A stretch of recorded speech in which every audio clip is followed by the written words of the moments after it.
You already know that Kreg joinery is one of the easiest, fastest, and strongest joints you can use in virtually any woodworking project. And that means you also know that the strength of the joint comes from the Kreg self-tapping screws.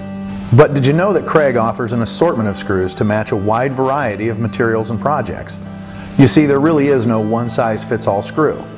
And fortunately, selecting the best screw for your project is pretty straightforward once you understand the unique qualities of each screw type and how those qualities impact the success of your project. So we'd like to take a few minutes in this video and tell you about each type of screw. And along the way, I'll share some simple guidelines to help you pick the very best screw for everything you build.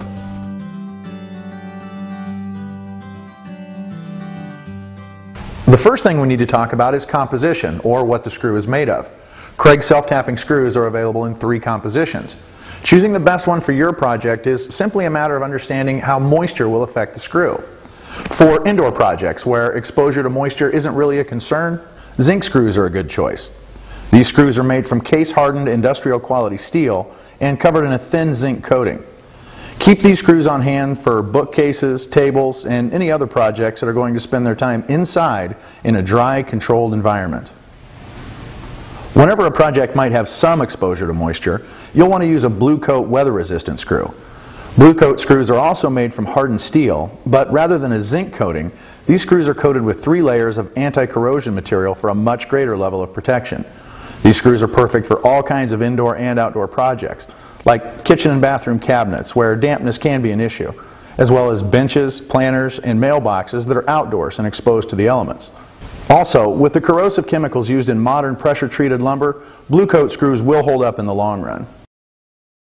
Now, for the most extreme outdoor conditions, you'll want to use stainless steel screws. These are actually designed for maritime applications, such as boat building and repair, which means they're perfect for docks and other structures that will be in or near the water, even salt water. These are also a popular choice for pressure-treated projects.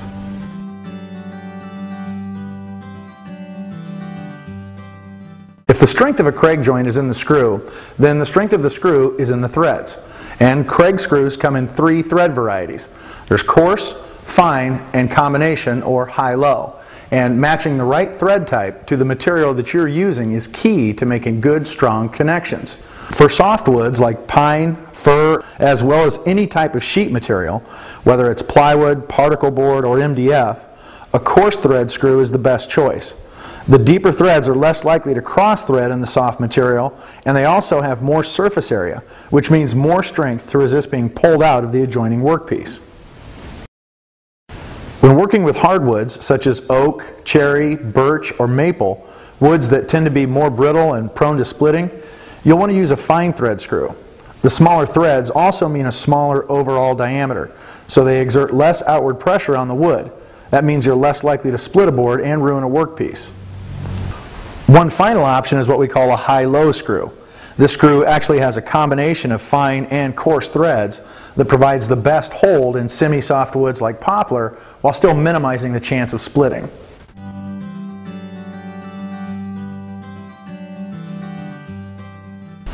Next up is head style.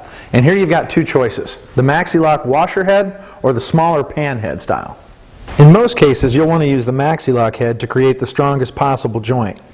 These screws essentially have a washer built right into the head that provides a large surface area to exert the most pressure over the widest area.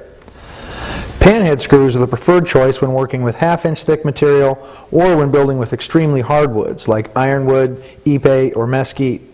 The smaller head diameter means they fit inside thinner material better and allow the head to sit below the surface of the pocket hole. The reduced shank diameter makes them less likely to split thin or extremely brittle material.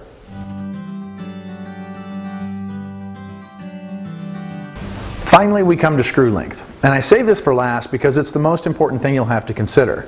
Now, in most cases, it's pretty easy to determine the right screw length for your project. Every Kreg jig comes with an owner's manual that has a table to help you identify the proper screw length. That same table is available online at kregtool.com. To match the screw to your project, simply find the thickness of the material you're using, and the best screw length for that material is listed right there. So for example, if you're building a project using 3/4 inch thick material, you'd simply look at the table and see that a 1 1/4 inch screw is recommended. The table includes all common material thicknesses and the full range of screw lengths from the 3/4 inch panhead screw all the way up to the 2.5 inch maxi lock screw and every size in between. Now, where it can get a little tricky, and we get a lot of questions about this, is which screw do you use if you want to join two boards that are different thicknesses. For example, here I've got a 3/4 inch thick board and I want to attach this board that's 1 inch thick. Well, the table doesn't account for that because there are so many possible variations. The best way to figure that out is to just do a little bit of experimentation using some scrap pieces. Whenever possible, it's best to drill the thinner piece. So I'm drilling this piece using the 3/4 inch settings. Then I'll drive the recommended 1.25 inch screw into that pocket hole and I'll use that for comparison. Now, when I set this board up here, we can see a couple of things. First of all, notice that this screw is coming out of the center of this board, which is what we want. And we've got a decent amount of thread in the adjoining piece. But notice how much space there is between the tip of the screw and the edge of the board. That gives us an opportunity to use a longer screw and get a better hold on this thicker, heavier piece. Now take a look at what happens when I step up to a longer screw. This is an 1.5 inch screw. You can see there's still plenty of space between the tip of the screw and the edge of the board. And we've also got a whole lot more thread coming into this piece, so we've got a better hold on this thicker, heavier workpiece. Now this is something obviously that the table isn't going to show you. That's why it's important to do some experimentation to figure out the best screw when you're working with materials that have different thicknesses. Now let's look at this from the other side. For instance, if you have to drill the thicker piece and drive the screw into the thinner piece. It's a little different setup, but you still come up with the answer through experimentation. Okay, so now I want to attach this thicker piece to the bottom of the thinner piece, and I'm going to drill through this face to do it. And I'm going to use exactly the same process. I've gone ahead and made the test piece to show you exactly what's going to happen. So, experimenting to try and find the right screw length here, I started by setting up the jig to drill a 1 inch thick piece of wood, which is what this is. Then I used the screw that's recommended for 1 inch thick material. That's an 1.5 inch screw. And if you take a close look here, you can see that the point of that screw is just going to poke through the face of the plywood, and that's no good. Well, rather than change the setting on the jig, I just backed off the screw length and went to an 1.25 inch screw. Now that's the length of screw that's recommended for 3/4 inch thick material. So the ultimate solution here was to drill this thicker piece using the settings for 1 inch, and then I use the screw that's recommended for this thickness, 3/4 inch. So you might have noticed that there's something of a pattern to this.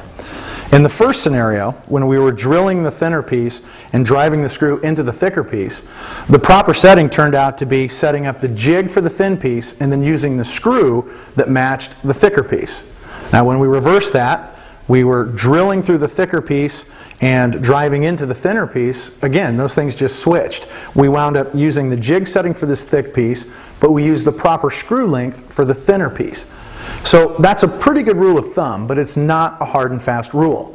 As these boards get further away from each other in terms of their thickness, say this one gets thicker and this one gets thinner, the experimentation and the trial and error becomes that much more important. So what you need to do is just try these different setups in scrap wood before you start working on your project. That's the best way to find the perfect screw when you're working with boards of different thickness. Thanks for taking the time to watch this video. We hope we've answered all your questions about selecting the best screw for all your Kreg joinery projects. Kreg joinery really is the easiest, fastest, and strongest way to build beautiful projects that will last a lifetime. Be sure to visit KregTool.com for more instructional videos and to learn more about the full line of Kreg jigs and accessories.